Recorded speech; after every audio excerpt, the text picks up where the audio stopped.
Sebenarnya kalau tingkat competitiveness kita, karena kita didukung oleh bahan baku yang unik ya Pak Sobur ya. Jadi kita didukung oleh potensi alam kita yang memungkinkan kita mendapatkan kayu-kayu unik dan juga tidak dimiliki oleh negara lain. Ini juga menjadi daya saing kita. Tapi yang perlu kita pikirkan dalam hal ini pemerintah adalah menjamin ketersediaan bahan baku itu. Ketika suatu IKM tumbuh ataupun industri besarnya sudah berinvestasi di dalam negeri, pastinya pemerintah wajib untuk menyiapkan ataupun menjamin ketersediaan bahan baku. Jadi kalau dari sisi daya saing, sebenarnya kalau untuk pelaku IKM maupun industri besar, kami melihatnya bahwa setara ya Pak, karena kita juga sudah mulai meningkatkan kompetensi SDM pelaku-pelakunya, bagaimana dia juga memperbaiki proses, kemudian juga kita suntikan dengan teknologi, kemudian kita juga melakukan juga kegiatan-kegiatan dalam upaya menjamin bahan baku tersebut dengan membentuk yang namanya material center. Jadi khusus untuk IKM, kami mengembangkannya melalui sentra, Mbak. Jadi di sentra itu berkumpul beberapa pelaku-pelaku IKM, dalam hal ini IKM furniture dan mebel khususnya.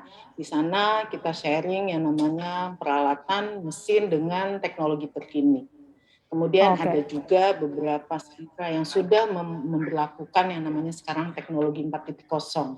Jadi harapannya ke depan bahwa pelaku IKM pun sudah bisa berdaya saing dalam upaya kita merebut pasar ekspor yang sejak pandemi ini mulai meningkat lagi. Gitu, Mbak. Oke, Bu Reni, terkait dengan kekhawatiran bahwa produsen ini belum siap untuk support, apa saja nih mungkin upaya yang dilakukan pemerintah untuk membantu para industri mebel ini untuk mengantisipasi kekhawatiran akan adanya kelangkaan bahan baku di tahun ini? Makasih Mbak. Memang yang namanya hilirisasi memang kita wajib untuk melaksanakannya di dalam negeri. Karena kita tidak ingin potensi-potensi kita yang menikmatinya adalah negara lain dan juga akan diimpor kembali ke negara kita, gitu kan Mbak ya. Jadi upaya-upaya apa yang dilakukan pemerintah pastinya menerapkan kebijakan-kebijakan yang sifatnya adalah tata niaga. Terus kami juga mengupayakan untuk beberapa komoditi tertentu yang memang kita ingin tingkatkan hilirisasinya di dalam negeri, minimal ada instrumen untuk tarif bea keluar seperti itu Mbak. Sampai dengan ada gradasi sampai dengan dia pelarangan ekspor seperti itu. Untuk bahan baku yang memang kita butuhkan di dalam negeri seperti itu. Kemudian kita juga tidak kalah pentingnya untuk menyiapkan, saat ini juga pemerintah sedang menyiapkan yang namanya neraca komoditi. Nanti ujungnya adalah bagaimana kita mengetahui data demand-nya seperti apa, kemudian supply-nya seperti apa. Harapannya tidak ada lagi lack data seperti itu, tidak ada lagi suatu kementerian lembaga yang menyampaikan bahwa kita terjadi penumpukan bahan baku daripada tidak diekspor, ini akan menimbulkan devisanya tidak diambil gitu kan Mbak. Itu tidak kita inginkan seperti itu. Di samping itu yang tidak kalah pentingnya adalah bagaimana kita saat ini juga membangun ekosistem.